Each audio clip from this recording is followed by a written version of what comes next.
अध्याय 27। सेंटोर और मुखबिर।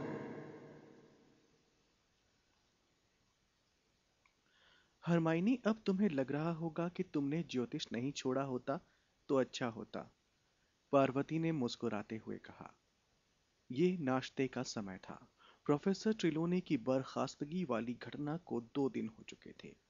पार्वती अपनी छड़ी से पलकें घुमा रही थी और चम्मच के पीछे अपनी छवि देख रही थी।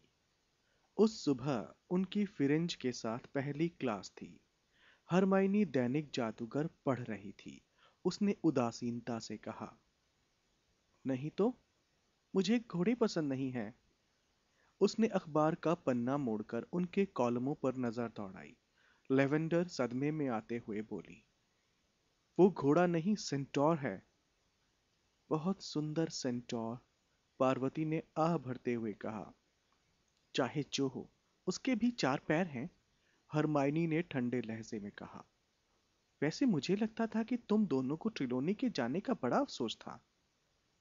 हमें अब भी है, लेवेंडर ने उसे आश्वस्त किया।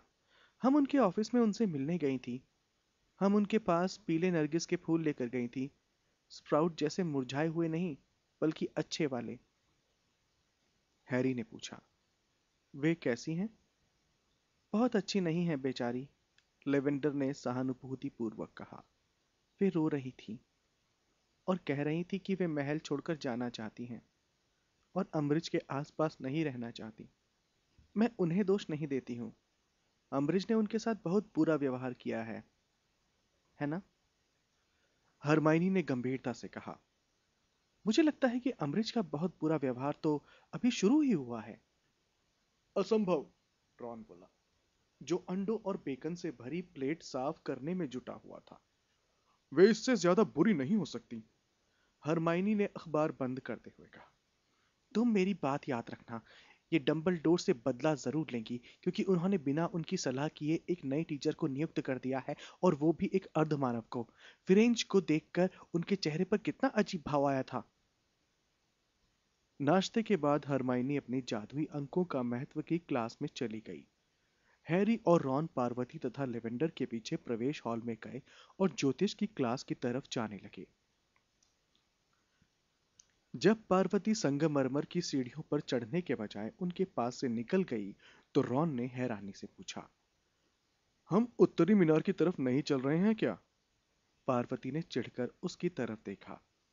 तुम फिरेंच से उस सीढ़ी पर चढ़ने की उम्मीद कैसे कर सकते हो? ज्योतिष की क्लास अब क्लासरूम 11 में लगेगी। कल नोटिस बोर्ड पर नोटिस लगा था। क्लासरूम 11 ग्राउंड फ्लोर पर था। यह प्रवेश हॉल से जाने वाले गलियारे में था, जो बड़े हॉल की दूसरी दिशा में था।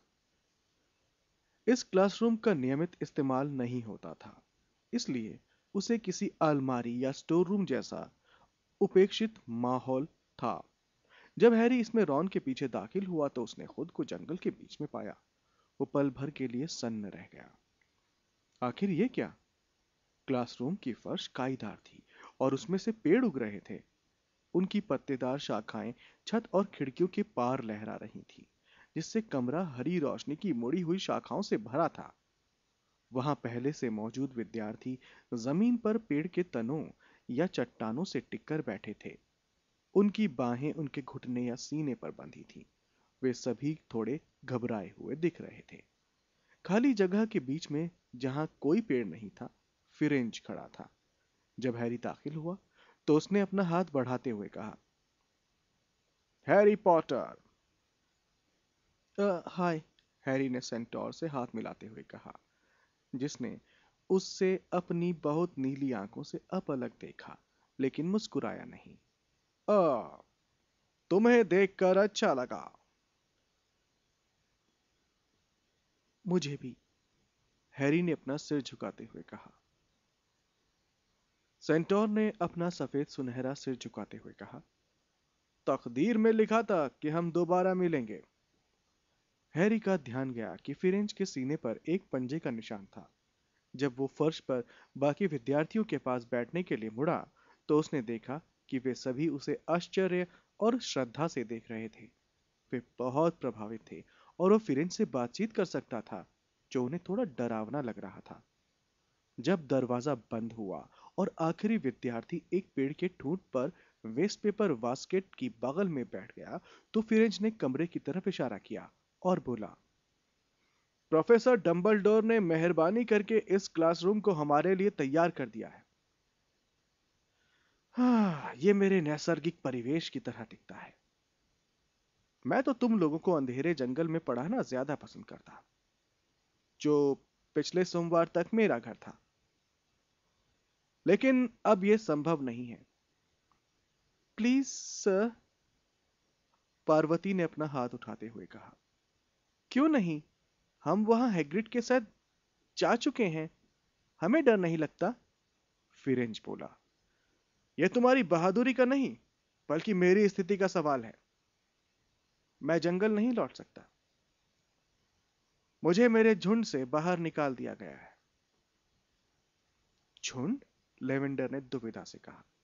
हैरी समझ गया कि वो गायों के बारे में सोच रही होगी। फिर लेवेंडर के चेहरे पर समझ का भाव दिखने लगा। उसने स्तब्ध होकर कहा, क्या आप जैसे और भी हैं? डीन ने उत्साह से पूछा। क्या हैग्रिड ने थ्रस्ट्रॉल्स की तरह आपको भी पाला है? फिरेंज ने अपना सिर बहुत धीरे धीरे डीन की तरफ घुमाया, जिससे उसे तत्काल समझ में आ गया कि उसने कोई बहुत बुरी लगने वाली बात कह दी थी। उसने धीमी आवाज में कहा, मेरा ये मतलब नहीं था, मेरा मतलब था, सॉरी। सेंटोस इंसानों के दास या खिलौने नहीं हैं, फिरेंज ने धीरे से कहा। सन्नाटा छा गया। फिर पार्वती ने अपना हाथ दोबारा उठा दिया। प्लीज बताइए सर, दूसरे सेंटोर्स को, मतलब दूसरे सेंटोर्स ने आपको बाहर क्यों निकाल दिया? क्योंकि मैं प्रोफेसर डंबलडोर के लिए काम करने को तैयार हो गया, फिरेंज ने कहा। वे मानते हैं कि मैंने हमारी प्रजाति को धोखा दिया है। हैरी को याद आया कि लगभग 4 साल पहले बेन नाम का सेंटोर फिरेंज पर इसलिए चिल्लाया था क्योंकि उसने हैरी को सुरक्षित जगह पर पहुंचाने के लिए अपनी पीठ पर बैठा लिया था। उसने फिरेंज को सामान्य खच्चर कहा था।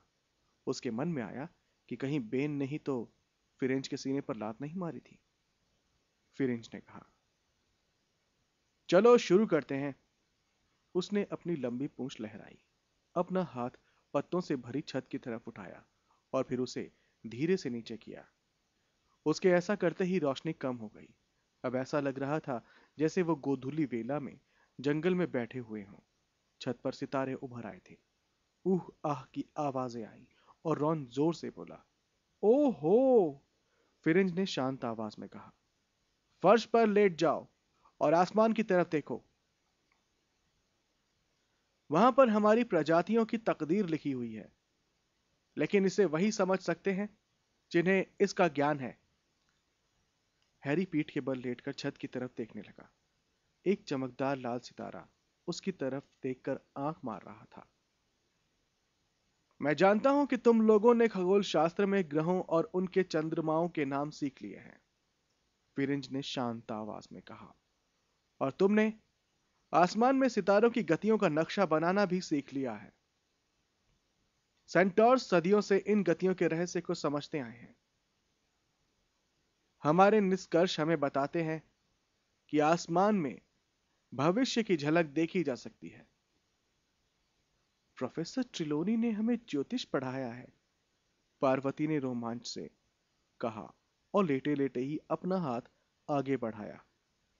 मंगल के कारण दुर्घटनाएं होती हैं और आग लगती हैं, और जब मंगल शनि के साथ इस तरह का कोण बनाता है, उसने ऊपर हवा में एक समकोण बनाया, तो इसका मतलब होता है कि लोगों को गर्म चीजों से सावधान रहना चाहिए। फिरेंज धीरे से बोला, यह इंसानों की बकवास है। पार्वती का हाथ तत्काल नीचे होकर उसकी बगल में आ गया। फिरेंज ने काईदार फर्श पर खुर मारते हुए कहा, छोटी छोटी चोटें, छोटी छोटी इंसानी दुर्घटनाएं, इस विशाल सृष्टि में ये चीजें चींटियों के चलने से ज्यादा महत्वपूर्ण नहीं है। इसलिए ग्रहों की गतिविधियों का उन पर खास असर नहीं पड़ता। पार्वती ने आहत और गुस्से भरी आवाज में कहा। लेकिन प्रोफेसर ट्रिलोनी एक इंसान है, फिरेंज ने कहा, और वे तुम्हारी प्रजाति की सीमाओं से बंधी हैं। हैरी ने अपना सिर घुमाकर पार्वती की तरफ देखा। वो और उसके आसपास के कई विद्यार्थी बहुत नाराज लग रहे थे। फिरेंज उनके सामने चहलकदमी करने लगा और हैरी को उसकी पूंछ की सरसराहट सुनाई दी। फिर वो आगे बोला, हो सकता है कि सिबिल ट्रिलोनी भविष्य देख सकती हो। मुझे इस बारे में पक्का पता नहीं है। बहरहाल वे अपना ज्यादातर समय उन मूर्खतापूर्ण बातों में बर्बाद करती हैं जिन्हें इंसान भविष्यवाणी कहते हैं। बहरहाल मैं यहां पर सेंटोर्स की बुद्धिमत्ता को समझने के लिए आया हूं, जो वस्तु परक और निरपेक्ष है। हम आसमान में बुराई और परिवर्तन की बड़ी लहरों को तलाश करते हैं, जो कई बार वहां दिखाई दे जाती हैं।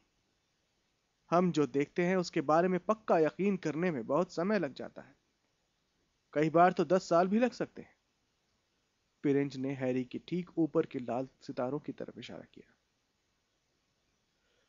पिछले दशक में ऐसे संकेत दिख रहे थे कि जादूगर समुदाय दो युद्धों के बीच की अल्पकालीन शांति में रह रहा है। युद्ध कराने वाला ग्रह मंगल तेजी से चमक रहा था और यह इशारा कर रहा था कि युद्ध जल्दी ही दोबारा शुरू होगा। कितनी जल्दी? इस बात का पता लगाने के लिए सेंटोर कुछ जड़ी बूटियां और पत्तियों को जलाकर उनके धुओं तथा लपटों का अवलोकन करते हैं। हैरी आज तक इससे असामान्य क्लास में नहीं बैठा था। उन्होंने क्लासरूम के फर्श पर सुगंधित जड़ी बूटियां जलाई। फिरेंज ने उन्हें कसैले धुएं में निश्चित आकृतियों और प्रतीकों को पहचानने का तरीका बताया, लेकिन उसे जरा भी परवाह नहीं थी कि कोई भी विद्यार्थी उसकी बताई किसी आकृति को नहीं देख पाया। उसका कहना था कि इंसान वैसे भी इस काम में कभी कुशल नहीं होते हैं और सेंटोर्स को भी इसमें निपुण बनने के लिए बरसों मेहनत करनी पड़ती है। अंत में उसने कहा कि वैसे भी इस तरह की बातों पर ज्यादा भरोसा करना मूर्खता है, क्योंकि यहां तक कि सेंटोर्स भी कई बार संकेतों का गलत विश्लेषण कर लेते हैं। हैरी को जितने भी टीचर्स ने पढ़ाया था, फिरेंज उनसे बिल्कुल अलग था। ऐसा लग रहा था कि वो जानता था वो सिखाना उसका उद्देश्य नहीं था। उसका उद्देश्य तो यह साबित करना था कि कोई भी चीज, यहां तक कि सेंटोस का ज्ञान भी पूरी तरह विश्वसनीय नहीं था।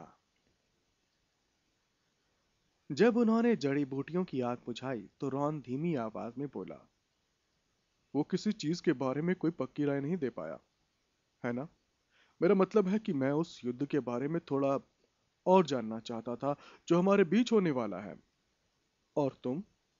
तभी क्लासरूम के ठीक बाहर घंटी बजी और सभी विद्यार्थी उछल पड़े।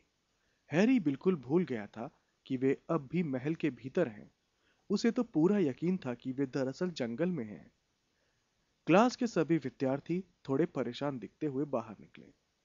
हैरी और रॉन विद्यार्थियों के पीछे पीछे बाहर निकलने वाले थे, लेकिन तभी फिरेंज ने आवाज लगाई, हैरी पॉटर, जरा सुनना।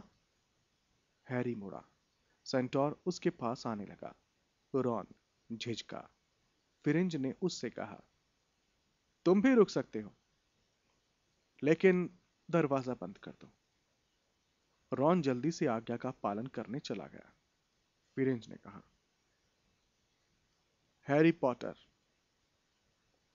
तुम हैग्रिड के दोस्त हो, है ना? हाँ, हैरी ने कहा। तो उसे मेरी तरफ से चेतावनी दे देना। उसकी कोशिश कामयाब नहीं हो रही है। बेहतर होगा कि वो इसे छोड़ दे। उसकी कोशिश कामयाब नहीं हो रही है? हैरी ने सूनेपन से दोहराया। हाँ, और बेहतर होगा कि वो ये कोशिश छोड़ दे, फिरेंज ने सिर हिलाते हुए कहा। मैं खुद ही हैग्रिड को चेतावनी दे देता, लेकिन मुझे जंगल से बाहर निकाल दिया गया है। अब यह समझदारी नहीं है कि मैं जंगल के ज्यादा करीब जाऊं। हैग्रिड के पास पहले से ही काफी मुश्किलें हैं, इसलिए सेंटोर्स से लड़ाई मोल लेना ठीक नहीं है। हैरी ने घबरा कर पूछा, लेकिन हैग्रिड क्या करने की कोशिश कर रहा है? फिरेंज ने हैरी को निर्विकार भाव से देखा। वो बोला, हैग्रिड ने हाल ही में मेरी बहुत मदद की है। मैं काफी लंबे समय से उसका सम्मान करता हूं, क्योंकि वो सभी प्राणियों की अच्छी देखभाल करता है। मैं उसका राज तुम्हें नहीं बताऊंगा, लेकिन उसे होश में लाना होगा। उसकी कोशिश कामयाब नहीं हो रही है, उसे बता देना। Harry Potter, good day.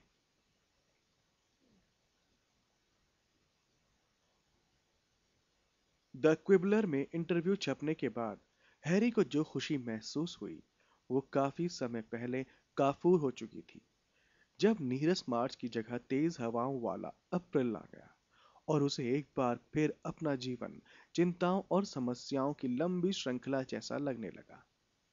अम्ब्रिज अब जादुई प्राणियों की देखभाल की सभी क्लासों में आने लगी थी, इसलिए फिरेंज की चेतावनी हैग्रिड तक पहुंचाना बहुत मुश्किल हो गया था। बहरहाल हैरी ने एक बहाना बनाकर यह काम कर दिया। उसने नाटक किया कि वो अपनी विचित्र जानवर और उसे कहाँ पाया जाए पुस्तक छोड़ आया था, और क्लास के बाद वो उसे लेने चला गया। जब उसने फिरेंज के शब्द दोहराए तो हैग्रिड ने उसे एक पल के लिए अपनी सूजी हुई काली आंखों से देखा। वो स्पष्ट रूप से हैरान लग रहा था। फिर उसने खुद को संभाल लिया। उसने रूखेपन से कहा, फिरेंज अच्छा है, लेकिन उसे कुछ मालूम नहीं है। कोशिश अच्छी तरह कामयाब हो रही है। हैग्रिड, तुम क्या कर रहे हो? हैरी ने गंभीरता से पूछा। क्योंकि तुम्हें सावधान रहना होगा। अम्बरिज पहले ही ट्रिलोनी को निकाल चुकी हैं, और अगर मुझसे पूछा जाए तो वे बहुत उत्साहित हैं। अगर तुम कोई ऐसा काम करोगे जो तुम्हें नहीं करना चाहिए, तो तुम कई चीजें नौकरी से ज्यादा महत्वपूर्ण होती हैं, हैरी, हैग्रिड ने कहा। हालांकि ये कहते समय उसके हाथ थोड़े से कांपे, जिस वजह से नॉर्स की लीद से भरा कटोरा फर्श पर गिरकर टूट गया। तुम मेरी चिंता मत करो, बस चल दो। हैरी के पास और कोई विकल्प नहीं था। वो हैग्रिड को फर्श से लीद हटाते हुए छोड़कर आ गया, लेकिन महल की तरफ लौटते समय वो काफी निराश महसूस कर रहा था। इस दौरान टीचर्स और हरमाइनी सभी विद्यार्थियों को बार बार याद दिलाते रहे कि OWL करीब आ रहे हैं। फिफ्थ ईयर के सभी विद्यार्थी तनाव में थे, लेकिन हन्ना एबॉट पहली विद्यार्थी थी जिसे मैडम पॉम्फ्री ने शांतिदायक काढ़ा पिलाया था। वो जड़ी बूटी विज्ञान की क्लास में रोने लगी थी और ये कहने लगी थी कि वो बहुत मूर्ख है और परीक्षा में नहीं बैठ सकती, इसलिए वो स्कूल छोड़कर घर जाना चाहती है। अगर डीए की प्रैक्टिस नहीं होती तो हैरी बहुत ज्यादा दुखी होता। उसे कई बार महसूस होता था कि वो आवश्यकता कक्ष में कड़ी मेहनत करने और सीखने सिखाने की खुशी महसूस करने के लिए ही जिंदा था। वो जब भी डीए के अपने साथियों की तरफ देखता तो उसका सीना ये देखकर गर्व से फूल जाता था कि उन्होंने कितनी प्रगति कर ली थी। हैरी कई बार सोचने लगता था कि जब डीए के सभी सदस्यों को गुप्त कलाओं से रक्षा में आउटस्टैंडिंग मिलेगा तो अम्बरिज की प्रतिक्रिया कैसी होगी। वे अब पितृदेव सम्मोहन सीखने लगे थे, जिसकी प्रैक्टिस करने में सबकी बहुत दिलचस्पी थी। हालांकि हैरी ने उन्हें बार बार याद दिलाया था कि दम पिशाचों के खतरे के बिना अच्छी रोशनी वाले क्लासरूम में पितृदेव उत्पन्न करना बहुत अलग चीज होती है। ओह, मजा खराब मत करो, जो ने उत्साह से कहा। ईस्टर के पहले की आखिरी डीए मीटिंग में वो आवश्यकता कक्ष में अपने बत्तख के आकार के पितृदेव को चारों तरफ उछलते देखकर बोली, ये कितना सुंदर है। हैरी ने धैर्य से कहा, उसका सुंदर होना महत्वपूर्ण नहीं है। महत्वपूर्ण तो यह है कि वो तुम्हारी रक्षा करता है। हमें दरअसल बहरूपीय या ऐसी ही किसी चीज की जरूरत है? मैंने इसी तरह सीखा था। बहरूपिया दमपिशाच बनने का अभिनय करता था और मैं पितृदेव उत्पन्न करता था। लेकिन वो तो सचमुच डरावना होगा, लेवेंडर ने कहा, जिसकी छड़ी के सिरे से चांदी जैसा धुआं निकल रहा था। और मैं दम पिशाचों के बिना भी ये नहीं कर सकती, उसने गुस्से से आके कहा। नेविल को भी मुश्किल आ रही थी। उसका चेहरा एकाग्रता में भिजा हुआ था, लेकिन उसकी छड़ी की नोक से चांदी जैसे धुएं की हल्की लकीरें ही निकल रही थी। हैरी ने उसे याद दिलाया, तुम्हें किसी खुशी वाली घटना के बारे में सोचना चाहिए। मैं कोशिश कर रही हूं, नेविल ने दुखी होकर कहा। वो इतनी ज्यादा कोशिश कर रहा था। मैं कोशिश कर रहा हूं, नेविल ने दुखी होकर कहा। वो इतना ज्यादा कोशिश कर रहा था कि उसके गोल चेहरे पर पसीना चमकने लगा था। उधर सीमस भी रोमांचित था, जो डीन के साथ पहली बार डीए की मीटिंग में आया था। वो बोला, हैरी, मैं सोचता हूं कि ये क्या हो रहा है। ओ, ये चला गया। लेकिन ये निश्चित रूप से कोई बालों वाली चीज थी, हैरी। हरमाइनी का पितृदेव चांदी जैसा चमकता हुआ ऊदबिलाव था, जो उसके आसपास घूम रहा था। इसकी तरफ प्यार से देखते हुए वह बोली, पितृदेव सुंदर होते हैं, है ना? आवश्यकता कक्ष का दरवाजा खुला और बंद हो गया। हैरी ये देखने के लिए मुड़ा कि कौन दाखिल हुआ था, लेकिन वहां कोई भी नजर नहीं आया। कुछ पल बाद उसे एहसास हुआ कि दरवाजे के पास खड़े विद्यार्थी खामोश हो गए थे। अगले ही पल कोई उसका दुशाला खींच रहा था। नीचे देखने पर उसे बहुत हैरानी हुई कि डॉबी नाम का घरेलू जिन्न अपने 8 ऊनी हैट्स के नीचे से उसे देख रहा था। हाय डॉबी, उसने कहा, तुम क्या क्या गड़बड़ है? घरेलू जिन्न की आंखें दहशत के मारे फैल गई थी। वो कांप रहा था। हैरी के करीब खड़े डीए के सदस्य खामोश हो गए थे। कमरे में मौजूद हर विद्यार्थी डॉबी को देख रहा था। जो पितृदेव उत्पन्न हुए थे, वे अब चांदी जैसी धुंध में खो गए थे, जिससे कमरे में पहले से ज्यादा अंधेरा हो गया था। हैरी पॉटर सर, घरेलू जिन्न सिर से पैर तक कांपता हुआ बोला।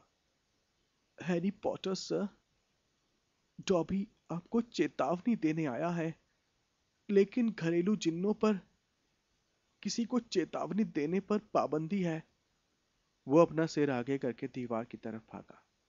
हैरी को पता था कि डॉबी गलत काम करने पर खुद को सजा देता है, इसलिए वो उसे पकड़ने के लिए दौड़ा। लेकिन डॉबी को दीवार से टकराने पर चोट नहीं लगी। 8 हैट्स पहने होने के कारण वो टकराकर वापस आ गया। हरमाइनी सहित कई लड़कियां डर और सहानुभूति से चीख पड़ी। क्या हुआ डॉबी? हैरी ने पूछा, और घरेलू जिन्न का छोटा सा हाथ पकड़कर उसे हर चीज से दूर रखा जिससे वो खुद को चोट पहुंचा सकता था। हैरी पॉटर, वो वो डॉबी ने अपने खाली हाथ से अपनी नाक पर वार किया। हैरी ने उसका दूसरा हाथ भी पकड़ लिया। वो कौन डॉबी? लेकिन उसके जवाब देने से पहले ही वो समझ गया कि निश्चित रूप से सिर्फ एक ही वो थी जो डॉबी में इतना डर पैदा कर सकती थी। घरेलू जिन्न ने उसकी तरफ थोड़े भैंगे अंदाज में देखा और बोलने के लिए मुंह हिलाया। हालांकि उसके मुंह से कोई शब्द नहीं निकला। अमरिच? हैरी ने दहशत से पूछा। डॉबी ने सिर हिलाया और हैरी के घुटनों से अपना सिर टकराने की कोशिश की। हैरी ने उसे दूर पकड़े रखा। उन्होंने क्या किया डॉबी? उन्हें इसके बारे में पता तो नहीं चल गया? हमारे बारे में, डीए के बारे में? जिन्न के घबराए चेहरे में उसे जवाब मिल गया। हैरी ने उसके हाथ पकड़ रखे थे, लेकिन घरेलू जिन्न ने खुद को लात मारने की कोशिश की और फर्श पर गिर पड़ा। हैरी ने धीरे से पूछा, क्या वो यहां आ रही हैं? टॉबी सुबकने लगा और अपने पैर जोर जोर से फर्श पर मारने लगा। हाँ, हाँ हैरी पॉटर, हाँ, हाँ। हैरी सीधा खड़ा हुआ और दहशत के मारे स्थिर खड़े लोगों को देखता रहा, जो झटपटाते घरेलू जिन्न को ताक रहे थे। तुम लोग किस चीज का इंतजार कर रहे हो? हैरी गर्जा, भागो! वे सभी तत्काल एक साथ बाहर की तरफ भागे, जिससे दरवाजे पर जमघट लग गया। वे सभी बाहर निकल गए। हैरी को गलियारों में उसके भागने की आवाजें आईं। हैरी को गलियारों में उनके भागने की आवाजें आईं। वो उम्मीद कर रहा था कि वे लोग भागकर सीधे अपने हॉल में जाने की कोशिश नहीं करेंगे। अभी 9 बजने में 10 मिनट थे। काश वे लाइब्रेरी या उल्लू कक्ष में छिप जाएं, जो ज्यादा करीब थे। चलो हैरी, हरमाइनी उन लोगों के बीच में से चीखी जो बाहर निकलने के लिए संघर्ष कर रहे थे। उसने डॉबी को ऊपर उठाया और अब भी खुद को गंभीर चोट पहुंचाने की कोशिश कर रहा था। फिर वो घरेलू जिन्न को अपनी बाह में लेकर विद्यार्थियों के पीछे पहुंच गया। हैरी ने कहा, डॉबी, एक आदेश है। किचन में दूसरे जिन्नों के पास जाओ और अगर कोई तुमसे पूछे कि क्या तुमने चेतावनी दी है मुझे, तो झूठ बोल देना कि नहीं दी। और मैं तुम्हें सख्त आदेश देता हूं कि तुम खुद को चोट नहीं पहुंचाओगे। इतना कहने के बाद उसने चौखट पर पहुंचकर डॉबी को छोड़ दिया और बाहर निकलने के बाद दरवाजा बंद कर दिया। धन्यवाद हैरी पॉटर, डॉबी चीखा और दौड़ने लगा। हैरी ने इधर उधर देखा। बाकी लोग इतनी तेजी से भाग रहे थे कि उसे गलियारे के दोनों सिरों पर पंजों हुए बाकी लोग इतनी तेजी से भाग रहे थे कि उसे गलियारे के दोनों सिरों पर भागते हुए पंजों की झलक भी दिख पाई। वो दाहिनी तरफ भागने लगा। सामने लड़कों का बाथरूम था। अगर वो उसके भीतर पहुंच जाए तो वो ये नाटक कर सकता था कि वो उसी के भीतर था। आह! किसी चीज ने उसके टखने जकड़ लिए। वो बुरी तरह गिर गया। 6 फुट तक सीने के बल घिसटने के बाद वो रुक गया। पीछे कोई हंस रहा था। हैरी ने पलट कर देखा कि मेलफॉय ड्रैगन के आकार के एक बदसूरत फूलदान के नीचे अपनी जगह पर छिपा हुआ था।